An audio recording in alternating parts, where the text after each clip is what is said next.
Bien, hermanos, bienvenidos esta noche. Vamos a continuar. Hemos comenzado el miércoles pasado haciendo un comienzo, ¿sí?, de un tema muy importante, el corazón. Vamos a empezar a ver lo que la Biblia, o mejor dicho, lo que Dios expresa a través de la Biblia, lo que Dios ve acerca del corazón del hombre, ¿no? Y el miércoles pasado habíamos comenzado con una introducción y habíamos titulado El problema del corazón es el corazón del problema, ¿sí?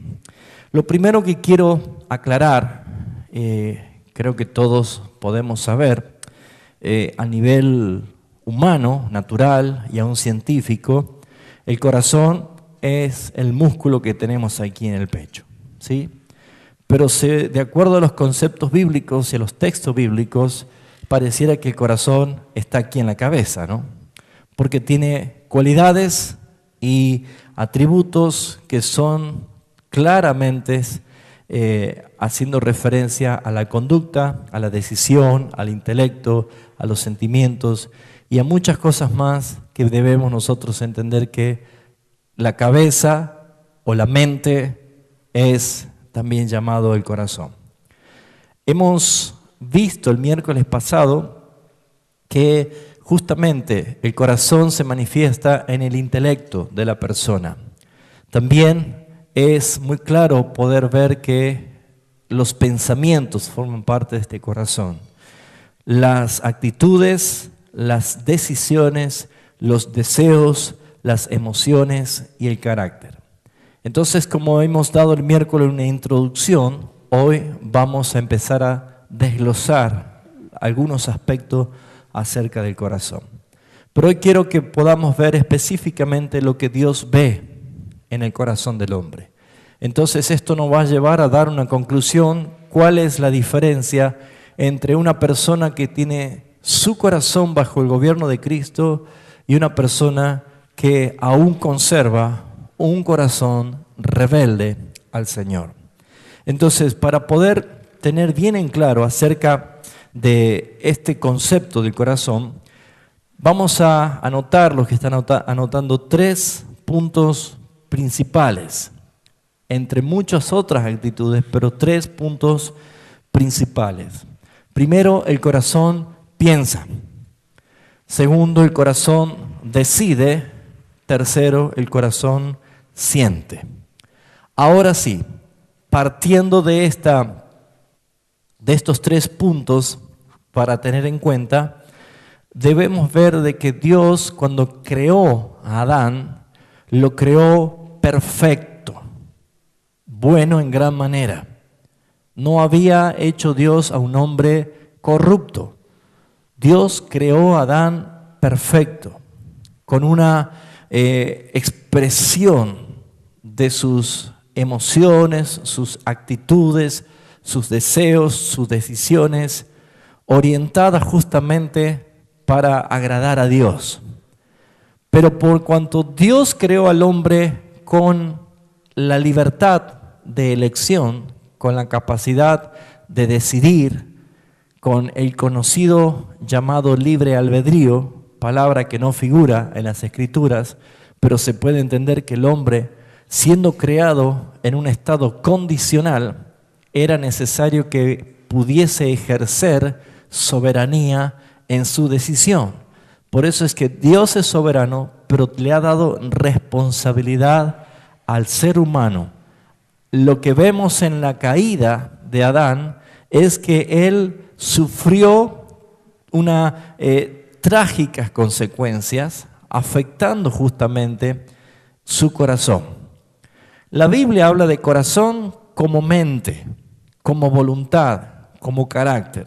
Entonces podemos encontrar muchos textos que hablen de los pensamientos, hablen de la mente. Por ejemplo, el apóstol Pablo es uno de los apóstoles que más resalta o califica las distintas expresiones de la mente. Por ejemplo, mente embotada, mente entenebrecida, mente esclavizada o corrompida, ¿sí? Una mente sencilla o simple o natural. Hay muchas calificaciones que el apóstol Pablo habla de la mente. Y obviamente está hablando del corazón. ¿Cuáles son las consecuencias? Cuando Dios le dijo a Adán, de este árbol no comerás, porque el día que de él comieres ciertamente morirás, las consecuencias de su desobediencia fueron fatales. Primeramente, la muerte, como dice el apóstol Pablo, entró al mundo por causa del pecado. El hombre pecó y abrió la puerta a la muerte. Y el estado de muerte trajo la corrupción integral, radical, total, intensa en el corazón del hombre. O sea, arruinando totalmente al hombre.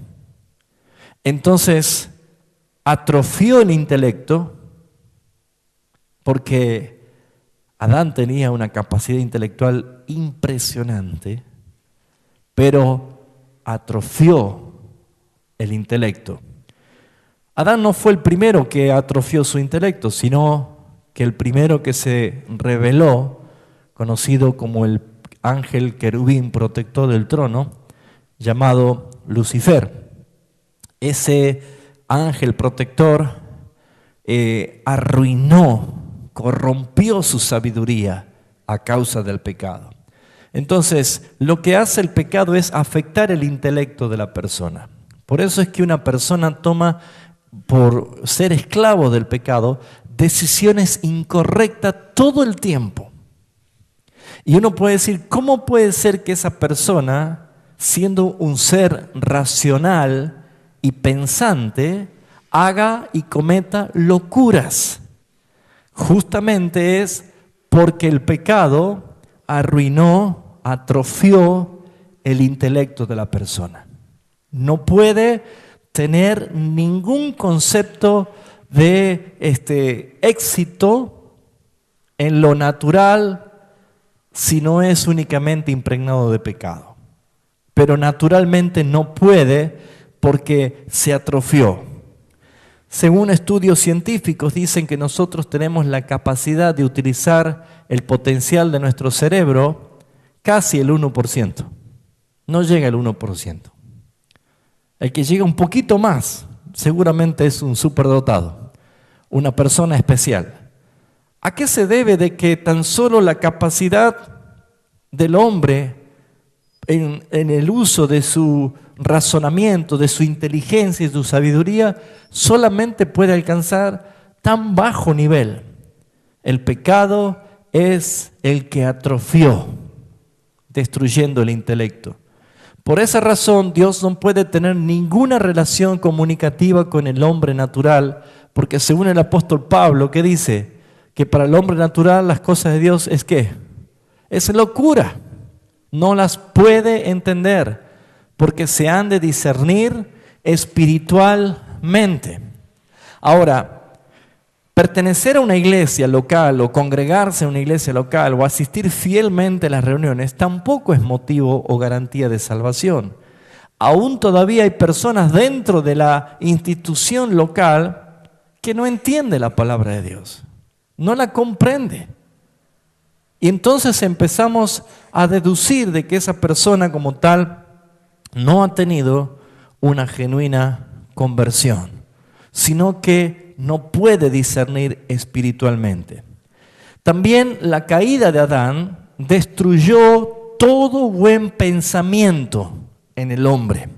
Veamos simplemente un versículo para tener en cuenta en Génesis capítulo 6, versículo 5, y fíjense en ustedes que el resultado de todos los descendientes de Adán hasta esa temprana edad que vemos en Génesis capítulo 6, porque recién estaba comenzando a multiplicarse los habitantes en la tierra, el concepto y la iniquidad del pecado estaba ya impregnada, estaba esparciéndose por todo lugar a causa de que se iban multiplicando los seres humanos en la tierra.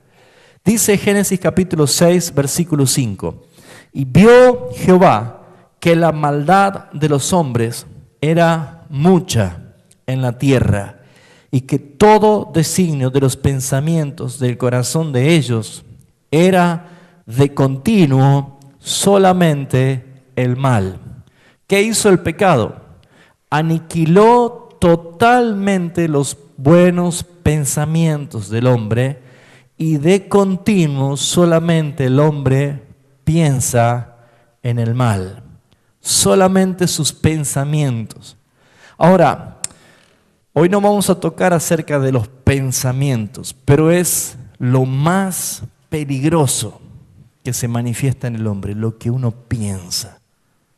Por eso es que uno puede llegar a preguntarse, ¿la mente de un hombre es el hogar donde Dios produce bendición o es el taller de Satanás para crear maquinaciones?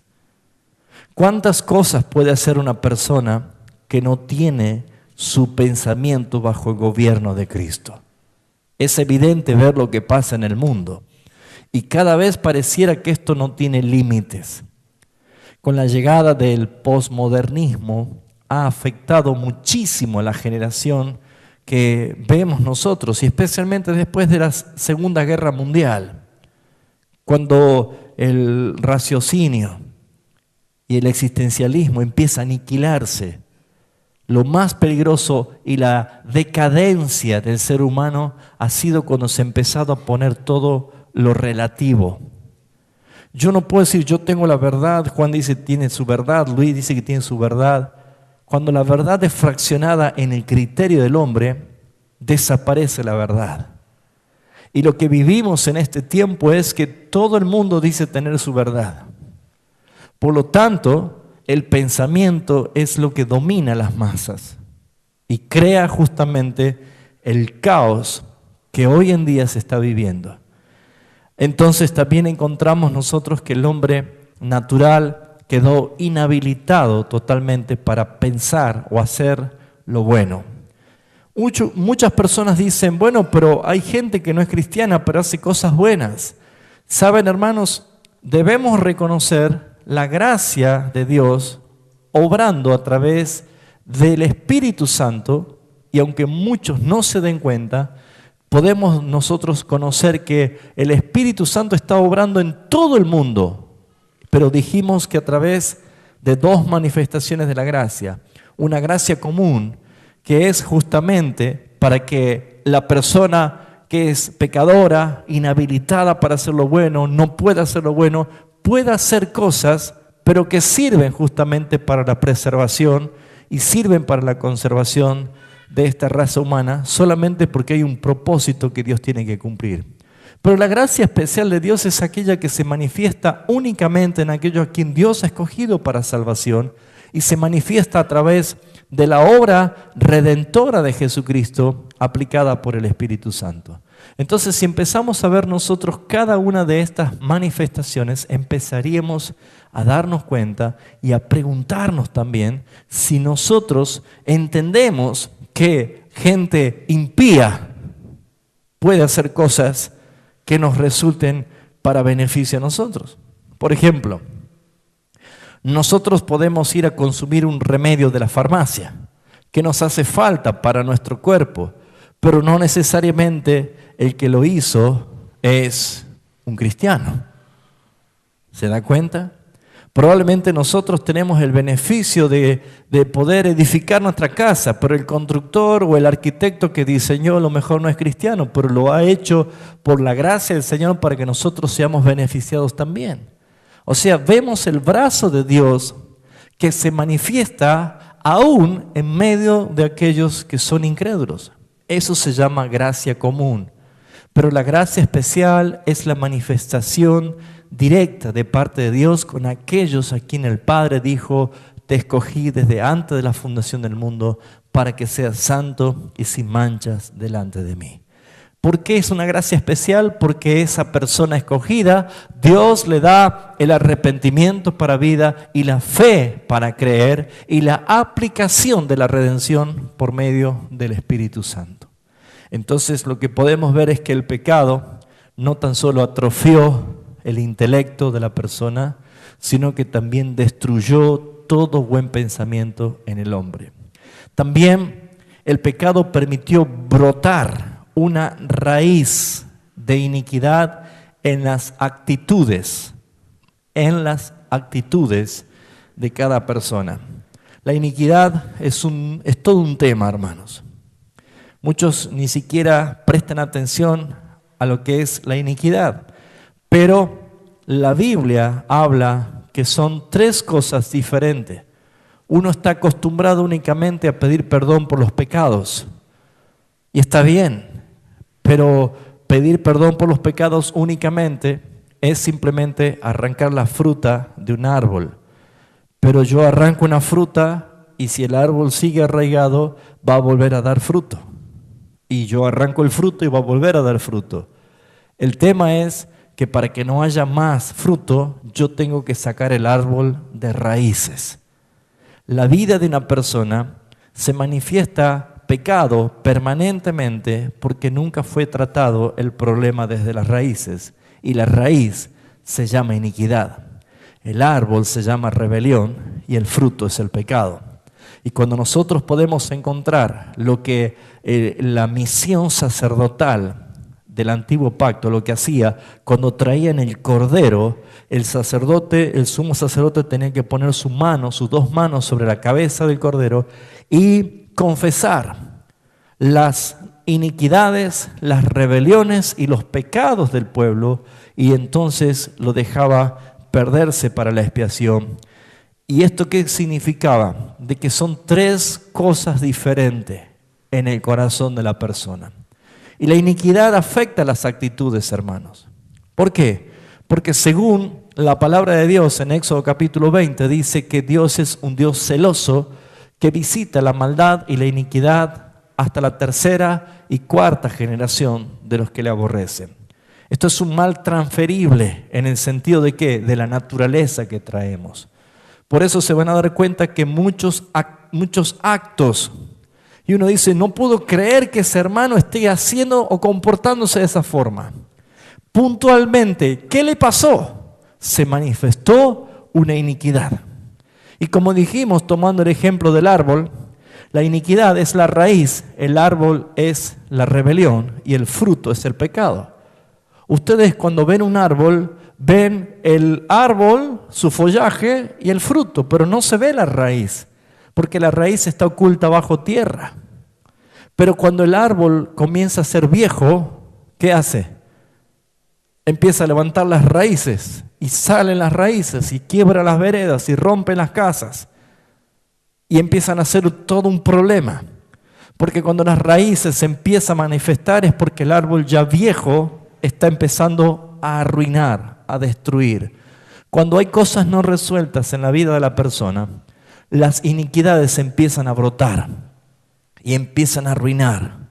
Arruinan familias, arruinan matrimonios, arruinan iglesias. Y todas estas cosas, hermanos, es por causa de un corazón que no está gobernado por Jesucristo. Amén. ¿Lo vamos entendiendo? Entonces, podemos ver que hay actitudes que no son incomprensibles para la persona. Decían, ¿por qué esa persona se comporta así? Es fruto de la iniquidad.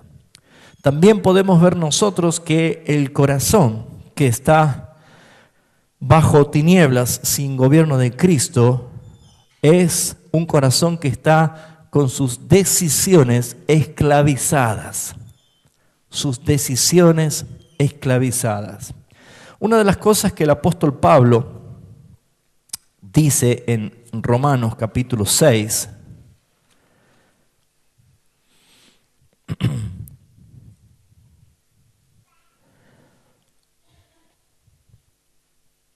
es para leerlo a todo el capítulo 6, pero vamos a retener algunos principios. Y justamente lo que dice el apóstol Pablo, haciendo referencia, dice el versículo 12,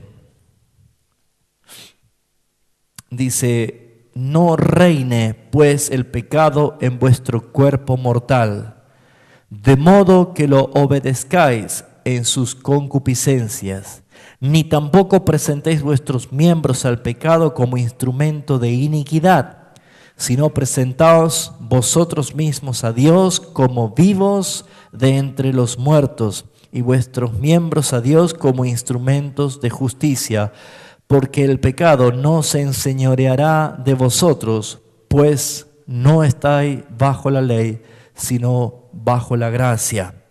¿Qué pues pecaremos porque no estamos bajo la ley, sino bajo la gracia? En ninguna manera. ¿No sabéis que si os sometéis a alguien como esclavo para obedecerle, sois esclavo de quién? De aquel a quien obedecéis, sea pecado para muerte o sea obediencia para justicia. Pero gracias a Dios que, aunque erais esclavos del pecado, habéis obedecido de corazón a aquella forma de doctrina a la cual fuiste entregados.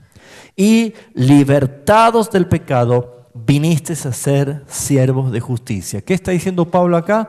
Que los que están sin el gobierno de Cristo son esclavos del pecado. Y si alguien es esclavo, carece de libertad. No hay esclavos libres. No hay libres esclavos. O es libre o es esclavo. Pero un corazón que no tiene gobierno de Jesucristo es aún esclavo del pecado. Por lo tanto, la consecuencia de la caída de Adán hizo que las decisiones estén esclavizadas. ¿Quién es el que señorea de un corazón no arrepentido? Satanás. El pecado señorea a esa persona. Por esa razón Jesús, cuando dijo a Nicodemo: yo no vine a condenar al mundo, sino para que sea salvo. ¿Por qué? Porque el mundo ya estaba ¿cómo? Ya estaba condenado, ya está bajo esclavitud, ya está bajo una sentencia de juicio. Por lo tanto, aquí empezamos a entender, amados hermanos, que las consecuencias del pecado afectan integralmente el corazón de la persona. También corrompió sus deseos. El pecado también corrompió sus deseos. ¿Por qué? ¿Qué desea una persona que camina en santidad? ¿Desea las tinieblas o desea la luz? La luz. Ahora, ¿qué desea una persona que no está bajo el gobierno de Cristo? Naturalmente va a desear las tinieblas. Ahora, ¿quién maneja el deseo de la persona que está esclava? Porque naturalmente el que está esclavo va a hacer únicamente lo que su amo le ordena que haga. Pero veamos lo que Jesús dijo a un grupo de judíos que estaban oyéndole a él. Y se puso un poco tenso el ambiente. Hubo una tensión en el ambiente, porque ellos decían ser hijos de Abraham. Por lo tanto decían ser hijos de Dios. Pero Jesús le decía: ustedes no son hijos de Dios, porque si fueran hijos de Dios me aceptarían y creerían mi mensaje.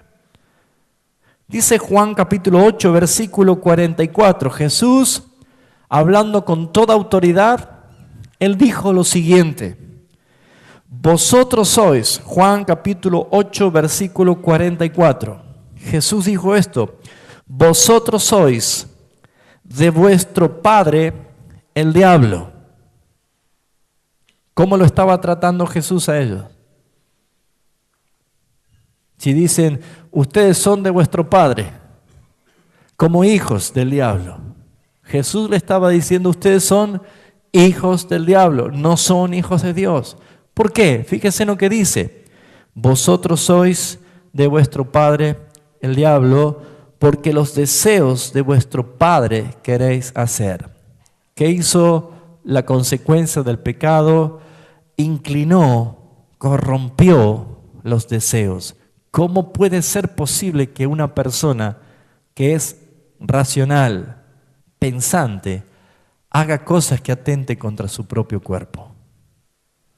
¿Cuántos saben que fumar es matarse de a poco? ¿Sí o no? Y sin embargo, hay gente que sabiendo lo siguen haciendo. Di un ejemplo entre muchísimas otras cosas. Pero hay actitudes y hay cosas que uno dice, ¿cómo puede ser que desee esto que hace daño? Uno de los problemas más grandes que existe es el problema del pecado sexual. Y Pablo dice justamente que el pecado sexual es contra su propio cuerpo. Cuando Jesús dijo, si tu ojo derecho es ocasión de caer, arráncalo, pues mejor es que entres con un solo ojo al reino de los cielos que con los dos al infierno. Y si tu mano derecha es motivo de caer, arráncatela. Mejor es entrar con una sola mano que con las dos al infierno. Ahora, muchos no entienden qué significa esto del ojo derecho y la mano derecha. Justamente es el pecado sexual, la promiscuidad. Nosotros como hijos de Dios tenemos que tener un sensor, una alarma. Cuidado con la promiscuidad. ¿Por qué? No voy a entrar en muchos detalles, pero es cuestión de que usted se dé cuenta que lo que mira un ojo promiscuo actúa una mano promiscua. ¿Se entiende lo que estoy diciendo? Y por ende se hacen esclavos del pecado sexual. Y contamina, y arruina, y destruye. ¿Y qué hace el pecado? Está inclinando, afectando, corrompiendo los deseos. Y si un hombre es casado y está con pensamientos promiscuos, porque Jesús dijo, no es adulterio solamente tener relaciones sexuales, sino el que miró y codició a una mujer con su pensamiento, ya adulteró con ella. Y fíjense ustedes que si Jesús estaba hablando de este problema de la promiscuidad hace 2000 años atrás, ¿qué podemos decir del siglo XXI? ¿Qué podemos decir de la oferta inmoral y sin límites? Donde todas las cosas ni siquiera dependen de su decisión. ¿Por qué? Porque usted puede estar comiendo una cena muy agradable con su familia, pero si está el televisor prendido, usted está invitando al seno de su hogar las palabras promiscuas, los actos promiscuos, las imágenes sucias y promiscuas. Les aseguro, yo una vez le dije esto, si ustedes están en el living de su casa compartiendo y tocan el timbre de su casa y son unos vecinos y le dicen, permiso, podemos pasar, queremos tener relaciones sexuales aquí en el living con ustedes, ¿usted qué le diría? ¿Están locos? Llamo a la policía, váyanse. ¿Qué diferencia hay eso a que usted permita que la televisión con relaciones sexuales también esté en el living de su casa? ¿Qué diferencia hay? Ninguna. O sea que lo que estamos viendo en este tiempo es que ni siquiera los límites son consultados por ustedes. Entran. Usted va a escuchar noticieros, las palabrotas que dicen los grandes periodistas o locutores. ¿Sí o no? Las palabrotas. Los juegos sexuales, las insinuaciones. Es una sodomía. Son los tiempos de Lot. Son los tiempos de juicio. Son los días de advenimiento de Cristo. Un corazón perverso. Un corazón. Todo lo que contamina sale del corazón del hombre. Eso lo dijo Jesús. Desde adentro. Afecta los deseos. ¿Por qué Jesús le dijo, los deseos de vuestro Padre queréis hacer? Cada vez que yo tengo deseos de hacer cosas desagradables a Dios, estoy satisfaciendo a Satanás. No hay un término medio. Por lo tanto, el pecado es un problema muy serio. Es muy complicado, muy grave, porque no hace otra cosa más que exponer a una persona al fuego eterno de la perdición. También afectó las emociones. ¿Saben que el pecado afecta las emociones? Claro que afecta las emociones.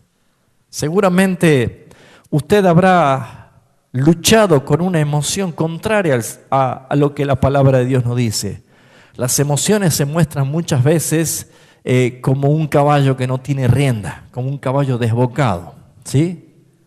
Mire, una de las cosas que hace justamente el pecado y lo que hace un corazón que está afectado por el pecado en sus emociones es justamente manifestar todo lo contrario que el Señor nos manda que hagamos.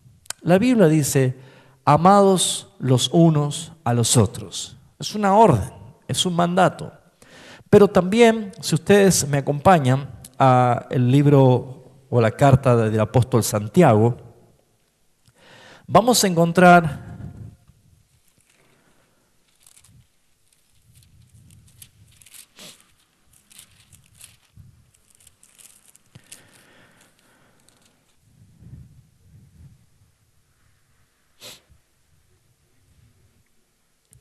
vamos a ir a Santiago capítulo 5.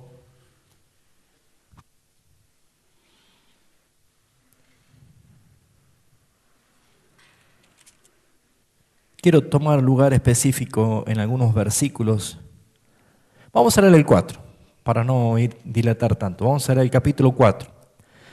Dice así, mire la pregunta que empieza el apóstol. Dice, ¿de dónde vienen las guerras y los pleitos entre vosotros? Bueno, uno cuando habla de guerras y pleitos, ¿a dónde se va con la idea, con la imaginación? Cuando hablamos de guerra, un conflicto, ¿sí? Estados Unidos contra Irak, ¿sí? Contra los sirios, o vemos conflictos bélicos. Pero acá dice, entre vosotros. O sea, es como que nos lleva a un plano más cotidiano, más terrenal, incluso hasta familiar. ¿De dónde vienen las guerras y los pleitos entre vosotros? No es de vuestras pasiones, los cuales combaten vuestros miembros. Acá vemos nosotros que hay pasiones desordenadas que hacen de que haya pleitos en una familia, en un hogar, en la iglesia, entre hermanos. ¿Por qué? Porque las emociones están afectadas por el pecado. Hagamos de cuenta. Mire lo que hace Satanás. Satanás toma la oportunidad de magnificar en el corazón de una persona su iniquidad cuando esa persona se siente, saca ventaja de la situación de que alguien con autoridad ha caído. Por ejemplo, si nos ponemos a ver nosotros en la palabra de Dios, un ejemplo bíblico es el caso de Noé. Ustedes saben qué pasó con Noé después que bajó las aguas del diluvio, levantó un altar, ofreció un sacrificio. Dice que Noé plantó viñas. Y con las viñas, ¿qué hizo Noé? Vino. ¿Y qué hizo con el vino Noé? Se emborrachó. Y borracho y todo, ¿qué hizo? Se desnudó. Lo que hace el alcohol, ¿no? Ahora, la imagen de Noé, un hombre de Dios, un hombre de fe, que Dios le dio una tarea difícil, increíble que lo haga, pero lo logró, lo hizo un barco. Nunca había llovido en la tierra. Y sus 3 hijos, ¿se acuerdan cómo se llamaba? Sed, Can y Jafet. Pero uno de ellos, Can, ¿qué sucedió cuando vio a su padre borracho, desnudo? Miró la desnudez, se burló y fue a mofarse contándole a sus otros hermanos. Ahora, ¿cuál es la manifestación de iniquidad que hubo acá de parte de Satanás? No sabemos nosotros si durante el tiempo que estuvieron edificando el arca, si Noé le habrá recriminado a Can algo, o lo habrá retado, o lo habrá exhortado a que haga algo bien. Y él se habrá guardado seguramente, ¿no? Como a veces nosotros nos pasa, cuando nos guardamos cosas, cuando el pastor o un líder o alguien te dice algo, te corrige, te guardas. Pero ¿dónde actúa Satanás? Cuando la caída de la autoridad, la imagen cae de la persona, muchos toman ventaja para decir, ahí está, eso es lo que le pasó, y empiezan a difamar y empiezan a hacer cosas. Las emociones alteradas hacen o dan lugar a que cuando la autoridad tambalea, cuando la autoridad cae en cualquier aspecto, sean familiares, sean los padres, sean en trabajo, lo que sea, es como que sale la sed de revancha, como que sale el deseo de venganza, como que esta es mi oportunidad. Todo eso proviene de un corazón que no está bajo el gobierno del Señor. Las emociones están totalmente afectadas. Y también está arruinado el carácter de la persona, la personalidad. Y todo esto tiene un solo punto. El pecado arruinó integral, radical y profundamente el corazón del ser humano. Ahora, todo ser humano tiene este problema. Hemos leído Jeremías 17:9, que dice, engañoso y perverso más que todas las cosas es justamente el corazón del hombre. Y me llama mucho la atención porque la palabra engañoso es una palabra griega que traducida, o la palabra griega es Jacob. ¿Le suena parecido a Jacob? Jacob, de ahí deriva. Y Jacob es el nombre que Dios le puso por lo que iba a hacer. ¿Qué hizo Jacob? Era un engañoso. Engañó con astucia. Y esas partes del engaño se manifiesta integralmente. Todos tenemos una naturaleza que es engañosa, porque tenemos un corazón engañoso. Y dice, y perverso. Esa palabra perverso habla de corrompido. Por lo tanto, si estamos viendo nosotros o estudiando acerca del corazón del hombre, para poder entender cuál es el corazón que agrada a Dios, cuál es el corazón del hombre conforme a los deseos de Dios, primero tenemos que ver la naturaleza. Primero tenemos que identificar qué es mi corazón.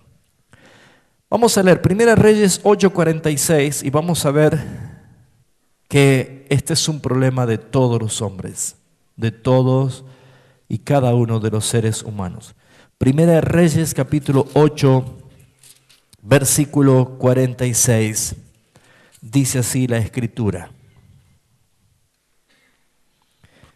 Si pecaren contra ti, porque no hay hombre que no peque. Hasta ahí nomás. Dice, no hay hombre que no peque. Todos tenemos un corazón que manifestaba la rebelión delante de Dios. Proverbio capítulo 20, versículo 9. Vamos a ver algunas bases bíblicas. Proverbios capítulo 20, dice el versículo 9. ¿Quién podrá decir, yo he limpiado mi corazón, limpio estoy de mi pecado? Hay una realidad espiritual que en el antiguo pacto manifestaba una pregunta. ¿Quién puede decir?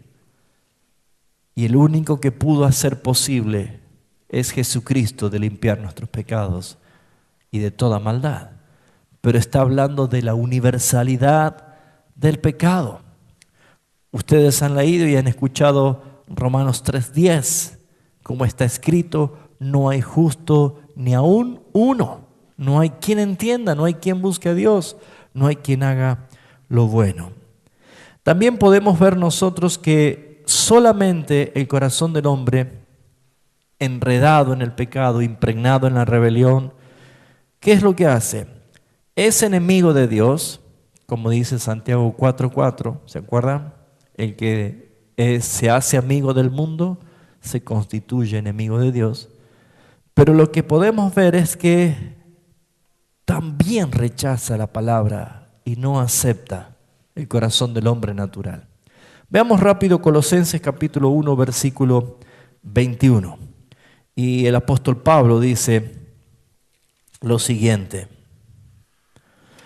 y vosotros también erais en otro tiempo extraños y enemigos en vuestra mente. Identifica, haciendo malas obras, ahora os ha reconciliado. En la mente, el pensamiento, el corazón del hombre se manifestaba como enemigo de Dios. Por lo tanto, no es de fiar. Si es enemigo de Dios, es naturalmente enemigo nuestro. Vemos otro versículo, Filipenses 3:18. Dice así la Escritura. Dice, porque por ahí andan muchos, de los cuales os dije muchas veces, y aún ahora lo digo llorando, que son enemigos de la cruz de Cristo. ¿Cómo es que se presenta alguien enemigo de Dios? Enemigo del mensaje de Jesucristo. Cuando dice la cruz de Cristo, habla del mensaje de la salvación, del mensaje de la palabra de redención. ¿Cómo es que hay gente que se manifiesta así? Es evidentemente porque el corazón no ha sido redimido, porque el corazón no ha sido liberado de la esclavitud del pecado. Ahora, muchos pueden decir, bueno, pero eso pasa únicamente en el mundo. ¿Y qué hay con aquellas personas que están dentro de la iglesia, pero que también sus actitudes son amar al mundo y ser enemigos de Dios? Y sus actitudes hacen que las palabras le entran por un oído y le salen por el otro. No encuentran cabida en la palabra de Dios. Muchas personas pueden estar dentro de la iglesia local, la iglesia visible, pero aún seguir teniendo su corazón bajo esclavitud. La maquinación de la iniquidad de un corazón perverso también es muy peligroso, hermanos. El hombre es capaz de hacer cosas aberrantes y destructivas en todos los sentidos. Veamos el Salmo 37, versículo 12. Dice así el salmista: maquina el impío contra el justo y cruje contra él sus dientes. Hay una manifestación de odio claramente. El impío maquina. ¿Saben lo que es maquinar? Es planificar detalle por detalle lo que va a hacer. ¿Cuándo se ven muchas veces las maquinaciones? Cuando hay rencor, cuando no hay perdón. La falta de perdón es materia prima para el taller de Satanás. Y cuando no se ha solucionado el problema inmediatamente, por eso dice, no se ponga el sol sobre vuestro enojo, usted se va a dormir, apaga la luz de la lamparita y Satanás prende la luz del taller, ¿no? Y comienzan las maquinaciones. Comienzan a planificar la venganza, porque la carne busca venganza.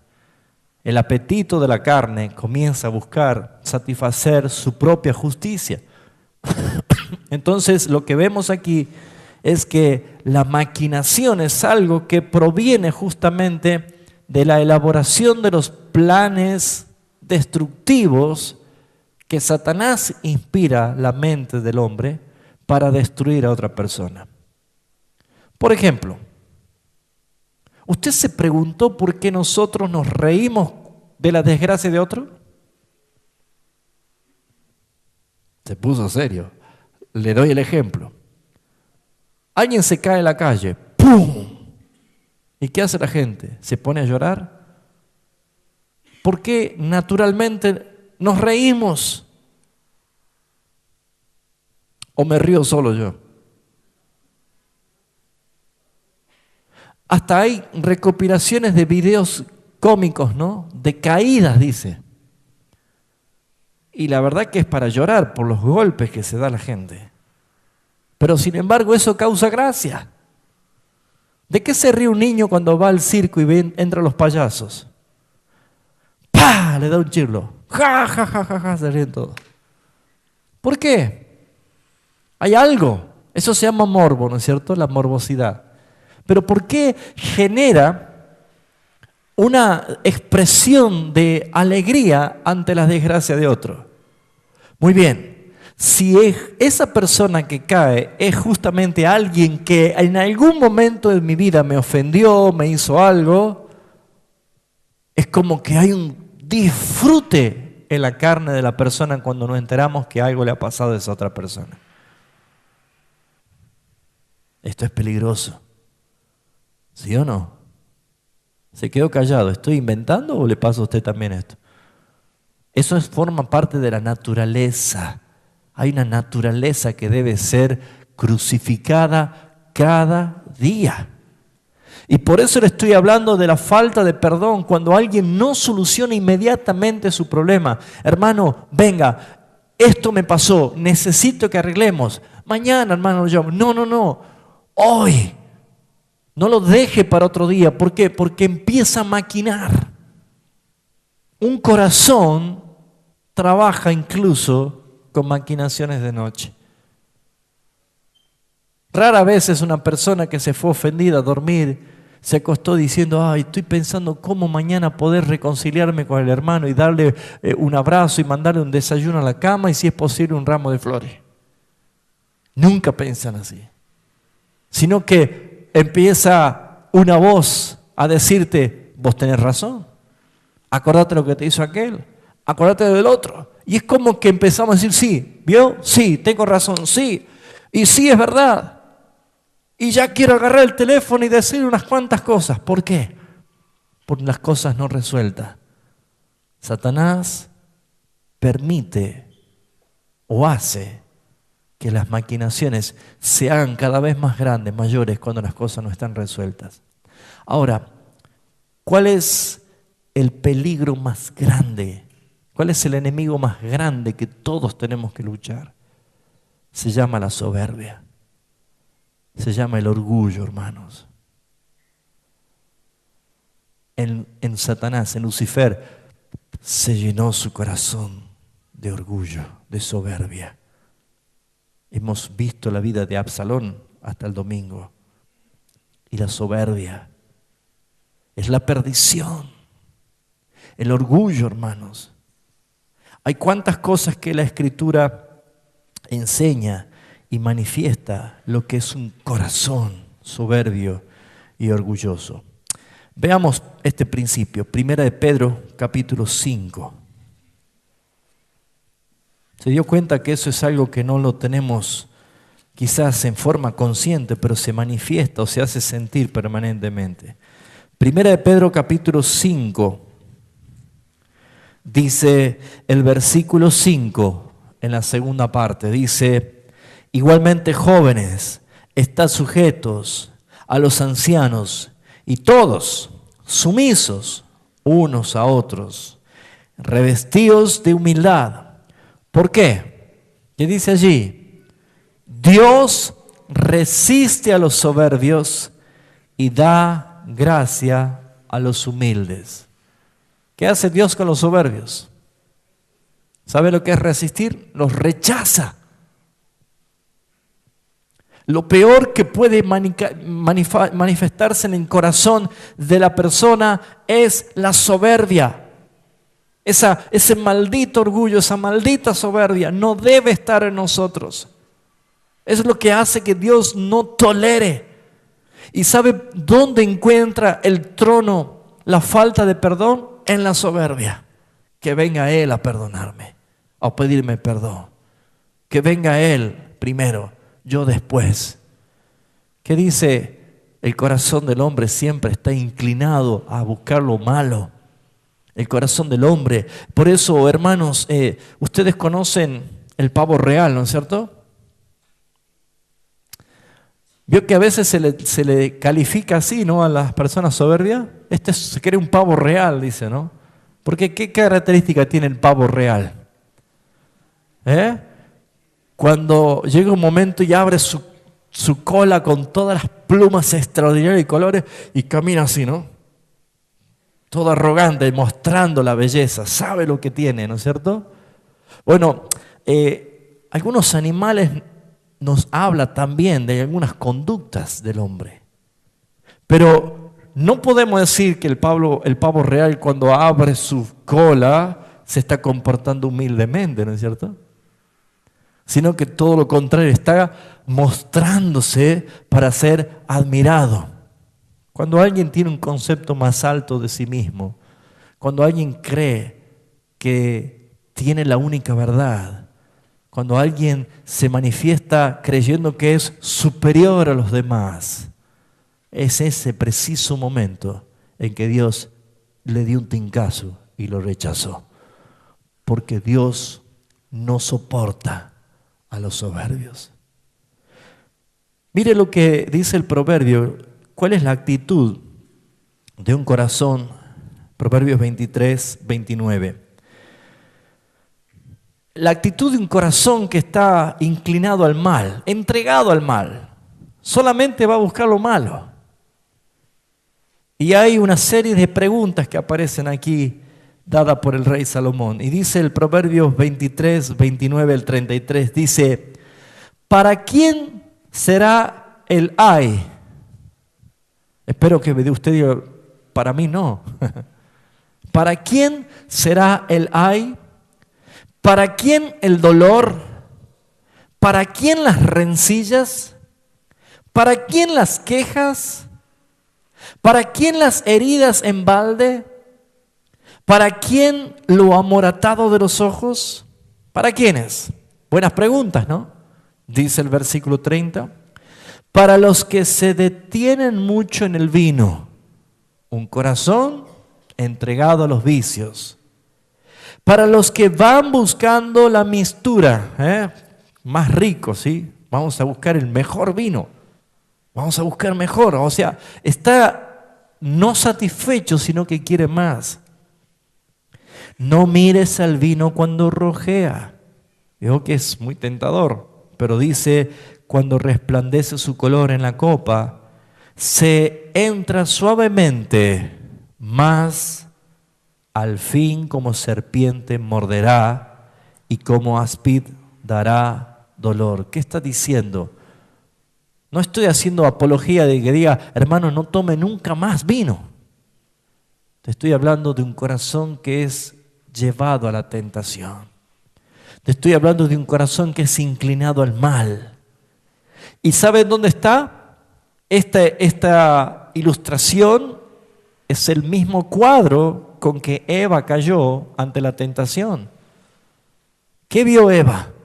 Que el fruto era como bueno, codiciable, agradable a los ojos, dice. Y el apóstol Juan en su carta dice que los ojos no se sacian de ver las cosas que hay en este mundo, las cosas que te ofrecen.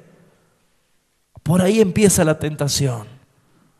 Pero sin embargo cayó porque puso su mirada en algo que empezó a ser apetecible, agradable y deseable. ¿Y cómo se transforma? En el ay. Porque el fruto es amargo, porque es como una mordedura de una serpiente que luego trae un profundo dolor. Y dice el versículo 33, tus ojos mirarán cosas extrañas y tu corazón hablará perversidades. ¿Qué quiere decir que tus ojos mirarán cosas extrañas?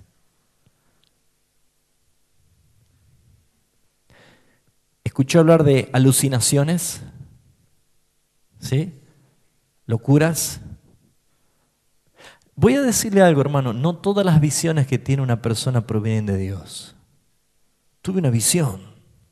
Amén. Qué bueno. Pero ¿cuál es el filtro para saber si es una visión de Dios? Sométase todo a prueba a las Escrituras. ¿Cuántas personas tienen visiones? Miran cosas extrañas, ven, pero no toda visión proviene de Dios. Y el fin de ver o de oír cosas que no son de Dios es el resultado de un corazón que viene extraviado. Bien extraviado. ¿Cuántas personas arruinaron su vida por seguir visiones mentirosas y palabras proféticas mentirosas?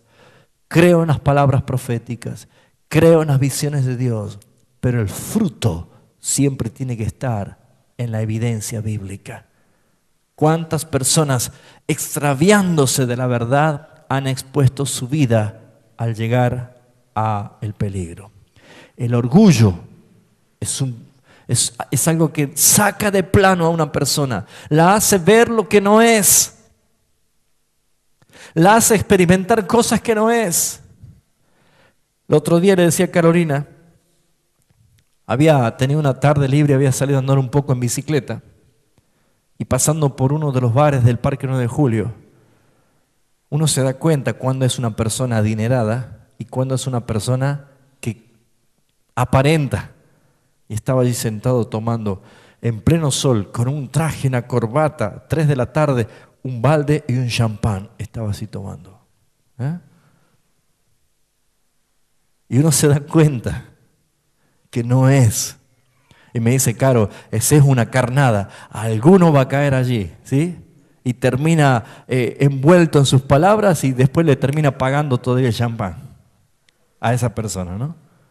Pero es natural, ¿por qué? Porque hay personas que tienen conceptos que no los deberían tener. ¿De dónde vienen estas cosas? Del orgullo, de la soberbia. Por esa razón que las características de un hijo de Dios es la humildad, es la sencillez, es la mansedumbre. Amados hermanos, ¿saben cuándo nos parecemos más a Cristo? Cuando perdonamos. Cuando en verdad perdonamos, es cuando más nos parecemos a Cristo.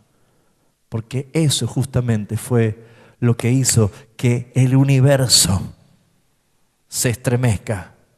Cuando Él en la cruz del Calvario dijo, Padre, perdónalos. Él intercedió por nosotros en la cruz del Calvario. Amén. Hay muchas personas que no saben cómo tratar su soberbia. Veamos rápidamente Isaías 14. Y vamos a ver lo que produce justamente. ¿Vamos bien hasta acá, hermanos?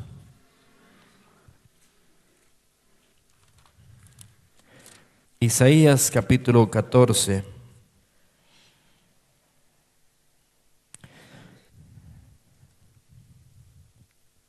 Esta es la tipología de la caída de Lucifer. Versículo 9 dice, vamos a leer desde el 9. El sol abajo se espantó de ti. Perdón, el Seol, dije el sol, el Seol. El Seol abajo se espantó de ti. Dice, despertó muertos que en tu venida saliesen a recibirte. Hizo levantar de sus sillas a todos los príncipes de la tierra y a todos los reyes de las naciones. Y todos ellos darán voces y te dirán, ¿tú también te debilitaste como nosotros y llegaste a ser como nosotros? Descendió al Seol tu soberbia y al sonido de tus arpas. Gusanos serán tu cama y gusanos te cubrirán. ¿Cómo caíste del cielo, oh lucero, hijo de la mañana?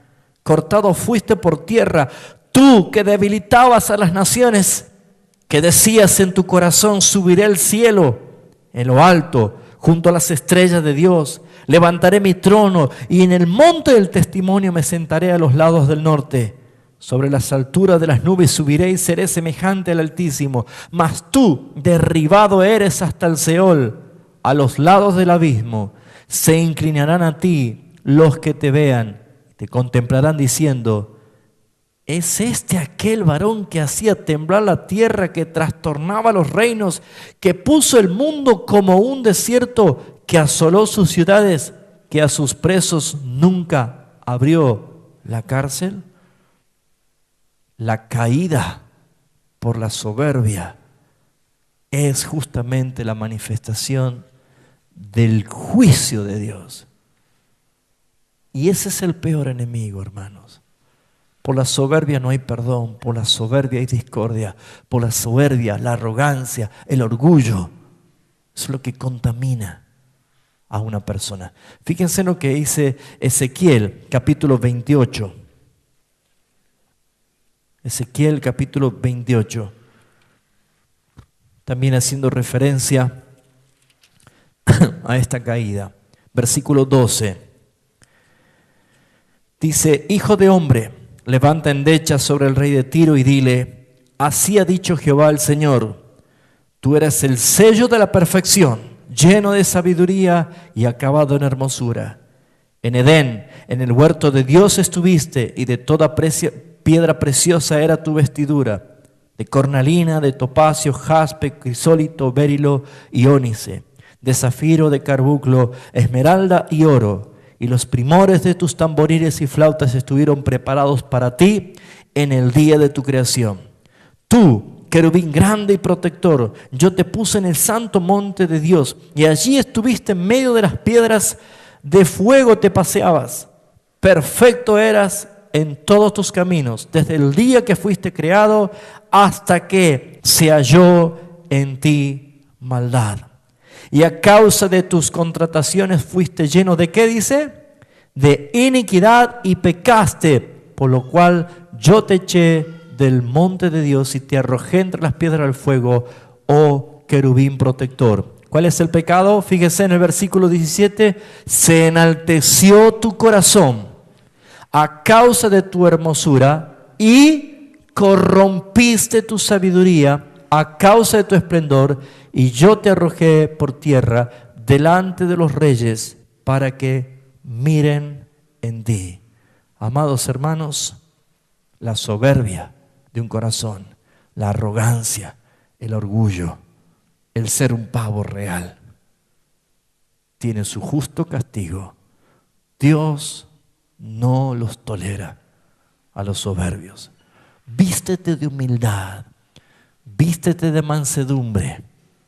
Lean el Sermón del Monte y van a entender cuántas cosas preciosas habla el Señor allí. Todas estas cosas encontramos en las Escrituras. Pero si dijimos que el corazón piensa, decide y siente, es como que tiene mucho que ver la actitud y la conducta de una persona. Pero hemos visto el corazón que tiene las consecuencias del pecado de Adán. Y en Adán todos hemos pecado. Pero la soberanía y la providencia de Dios, solamente por su gracia, permite que seamos transformados. Solamente por su gracia. Que nosotros podamos aprender a que Dios interviene. ¿Cómo será el problema del corazón? Que necesita la intervención directa y única de Dios. Solamente Dios puede transformar la vida de una persona. Jeremías 17, 9 y 10 dice: ¿quién lo conocerá? A ese corazón engañoso y perverso. ¿Quién lo conocerá? ¿Y quién responde? Dice: yo conozco tu corazón. Yo conozco tu corazón. Es el único. Es el único que conoce tu corazón, conoce y discierne las intenciones de tu corazón. Hablamos el miércoles pasado acerca de las intenciones. Pero el hombre, si no tiene la obra de Dios en el corazón de la persona, nunca puede entender, nunca puede discernir, ni siquiera tomar la palabra de Dios. Fíjense en lo que dice Deuteronomio capítulo 29. El versículo 4 dice: pero hasta hoy Jehová no nos ha dado corazón para entender. ¿Cuándo una persona puede entender las cosas espirituales? Cuando Dios te da un corazón. O sea que el corazón, la mente, el pensamiento, el intelecto, las emociones, las decisiones, ¿Puede una persona empezar a vivir correctamente? Sí. ¿Cuándo? Cuando es Dios el que hace lo que dice Ezequiel 36. Yo quitaré tu corazón de piedra y te daré un nuevo corazón. Solamente Dios puede hacer esto, hermanos. Por eso es que el hombre sin Dios está perdido. Necesita de un Salvador. Y si es Dios el que hizo la obra de transformación, de regeneración, un cambio de corazón y ha derramado su espíritu sobre ti, ahora es tu responsabilidad. ¿De qué? De no satisfacer los deseos de la carne. Es tu responsabilidad purificarte a sí mismo, llevar cautivos los pensamientos bajo la obediencia de Cristo, examinar tus pensamientos todos los días. Es una responsabilidad tuya que debes manifestar una evaluación permanente. Señor, aquí estoy, examíname. Prueba mis pensamientos. Conoce mi corazón, evalúame. Esa debe ser tu actitud permanente. Job, capítulo 12, versículo 3, dice lo siguiente. Job, capítulo 12.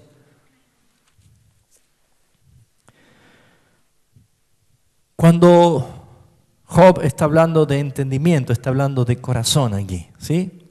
Dice, también yo tengo entendimiento como vosotros, no soy yo menos que vosotros. ¿Y quién hará que no pueda decir otro tanto? ¿Qué está diciendo? Job decía, yo puedo también tener un corazón, tengo como vosotros para entender. Pero Job termina en el último capítulo, después de toda su calamidad y después de todo lo que él pasó, y usted sabe cómo fue de duro, dice justamente el capítulo 42, versículo 5, de oídas te había oído, mas ahora mis ojos te ven, por tanto me aborrezco y me arrepiento en polvo y ceniza. Recién podía entender, porque Dios había puesto el propósito de todo lo que él había vivido con un solo sentido: arrepentimiento. ¿Se acuerdan cuando Jesús quería lavar los pies a los discípulos y Pedro no quería?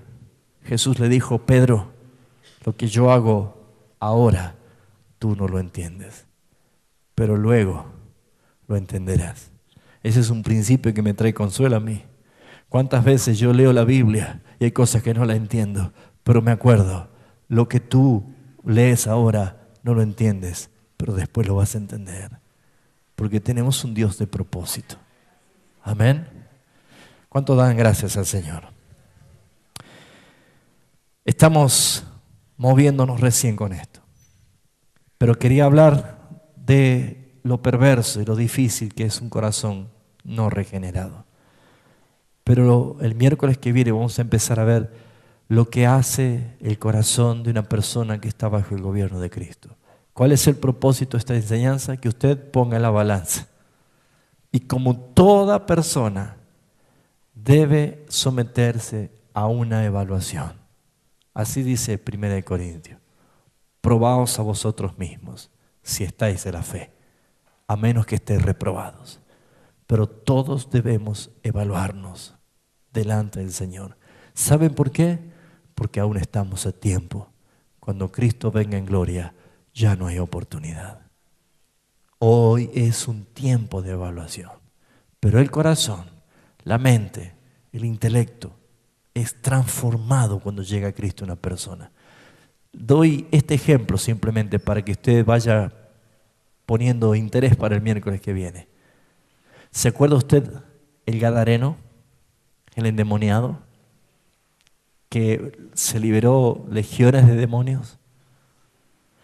¿Cómo lo encontraron? A aquel hombre que andaba desnudo, ensangrentado. ¿Cómo lo encontraron cuando vinieron los del pueblo? Limpio, vestido, sentado y en sus cabales. Esto es lo que hace Cristo en la vida de una persona. Te devuelve la dignidad, porque antes estábamos en locura. Nuestros deseos estaban atrofiados. nuestras emociones estaban mal, deseábamos todo lo peor, pero cuando Cristo llega te da dignidad para vivir dignamente, para crecer, para sentir que tenés un alto precio, la sangre de Jesucristo.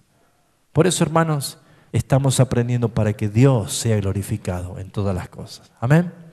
Vamos a orar. Cierre sus ojos, hermano, y dele gracias a Dios.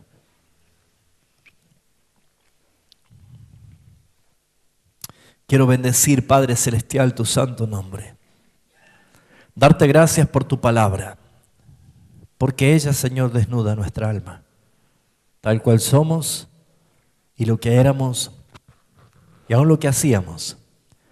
Pero, Señor, cuán importante es ver la obra de Jesucristo triunfando en la cruz del Calvario para darnos la libertad. Te doy gracias, Padre Celestial. Te bendigo, Señor. Te alabo, Señor, por la misericordia que tú manifiestas para cada uno de nosotros. Gracias, Señor, por la nueva vida que tenemos en Cristo Jesús. Te alabo con todo mi corazón. Y te doy gracias, Señor, por los que tú escogiste, Señor. Y aún, Señor, a muchos más que conoceremos.